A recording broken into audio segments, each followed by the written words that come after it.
What's good, everyone? It's Steve from Sneaker Tech Talk, back with another video today.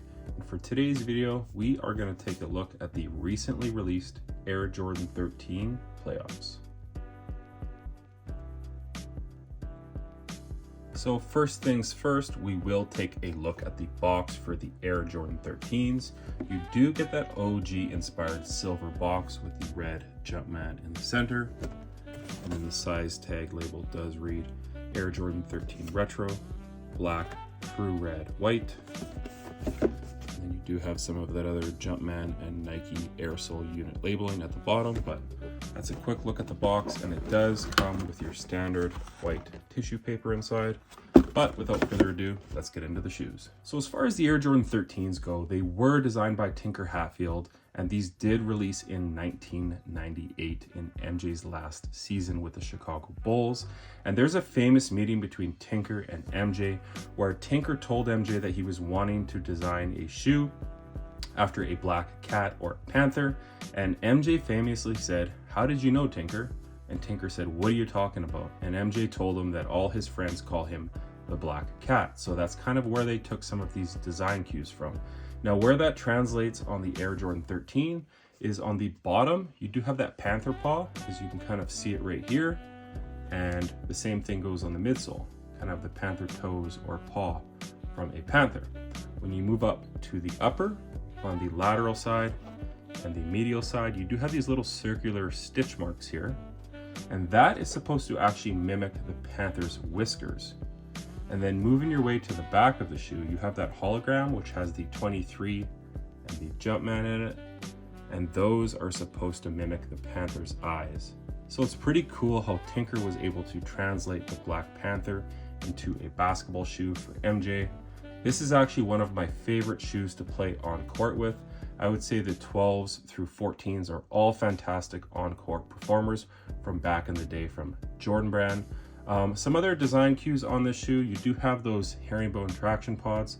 So it's a very tried and true traction pattern. And these are great outdoors as well. They do last a long time indoors and or outdoors. You do have that carbon fiber midfoot shank plate, which was introduced on the Air Jordan 11s, and it was on the 11s, 12s, 13s, and 14s.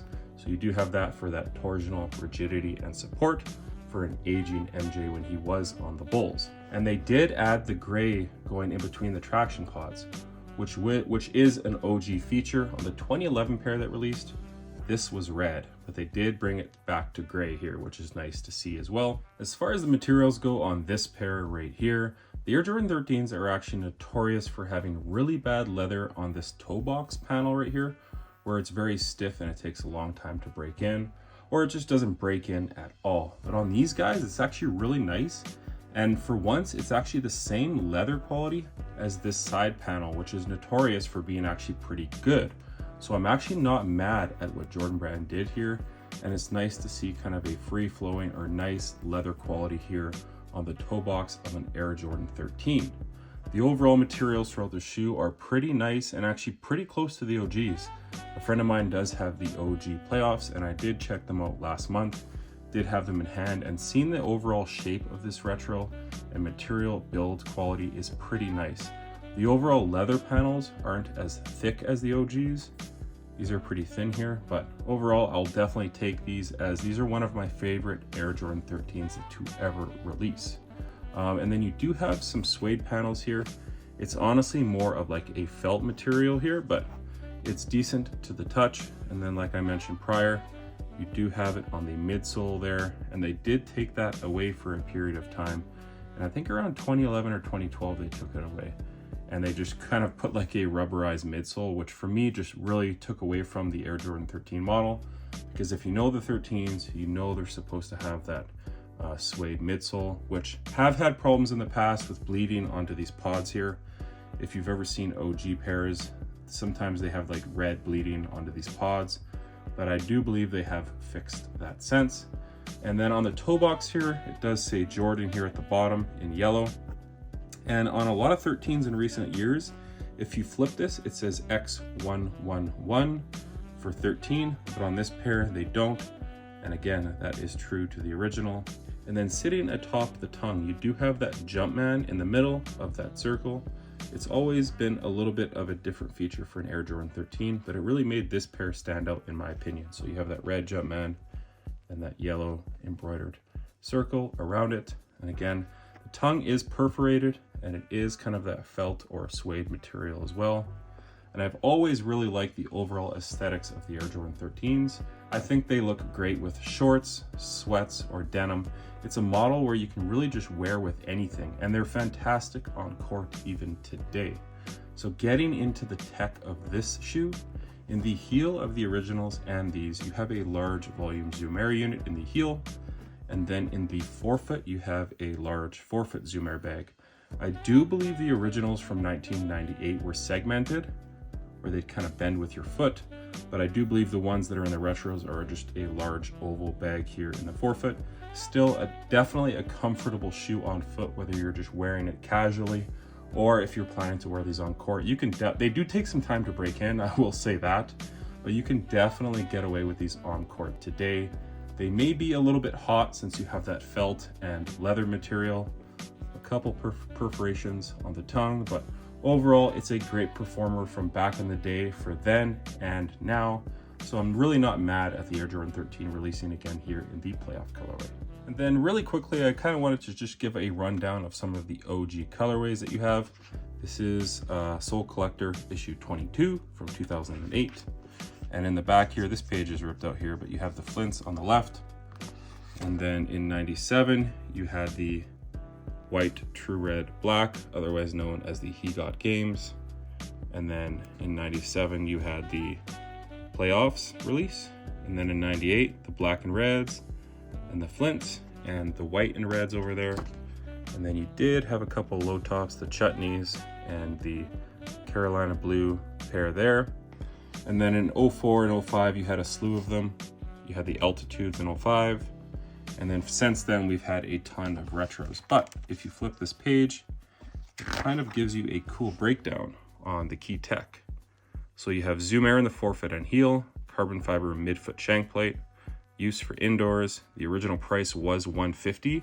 So that's one thing about the price here in 2023. It is $210 US.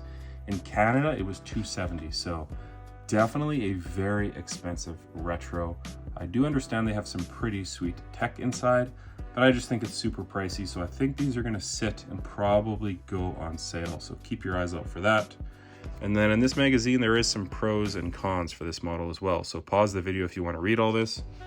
And then kind of some stuff that happened around the time that these dropped in 1998. Jay-Z drops volume 2, The Hard Knock Life. So a very good magazine, a very good read. I think I have 4 or 5 copies of this issue 22 from Soul Collector in February 08. And this did release for the Air Jordan 23. As you can see, you got Tinker and MJ on the front. But back to the shoes. As far as sizing goes with these guys, I would say they fit true to size. I'm usually a size 10.5 in all of my Jordan retros. I went with that in these, and I do have a little bit of space here at the toe box, which is definitely nice on foot because they're nice and snug. And I'm hoping to pick up a second pair of these on sale because I'm not gonna pay that $270 retail price tag again for another pair. But if I can catch a 20 or 30% off sale on these guys, I wanna bring these to the courts again because I have some great memories in 04 as a 16-year-old playing in the Air Jordan 13s. They're very comfortable. They do take some time to break in because you do have that leather and suede paneling. But once you have these broken in, they're super comfortable on foot.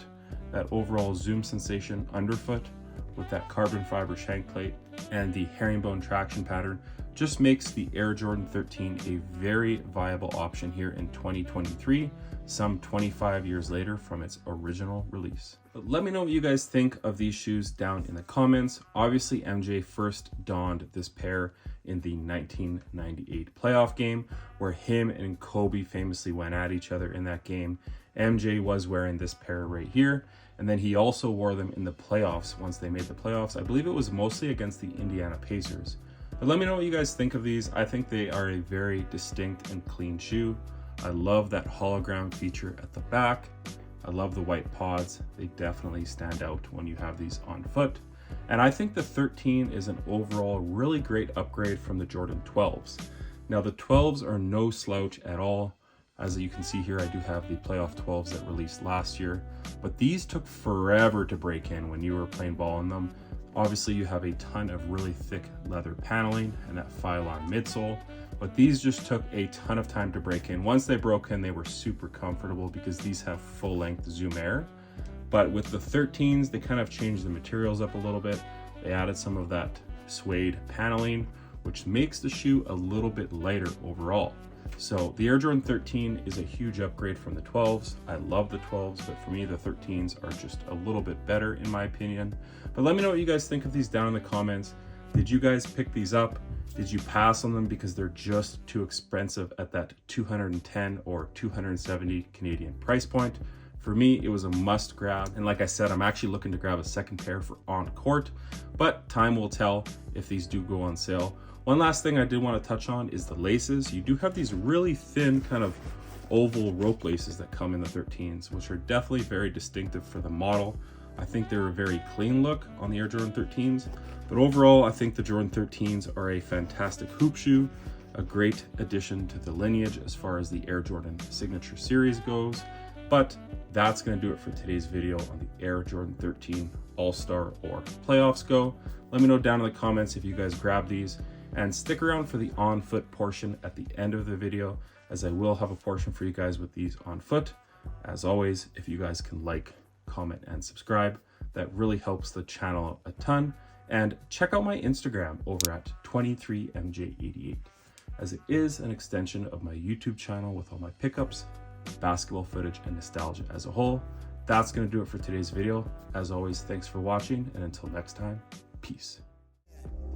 Look, I'm in line with the stars, I'm in sync with the earth. 10 toes deep, flower child from the turf. I never switch sides, like even when I die, I'ma ride for the squad, let her ties in the hearse. I've been on the vibe, kinda hard to the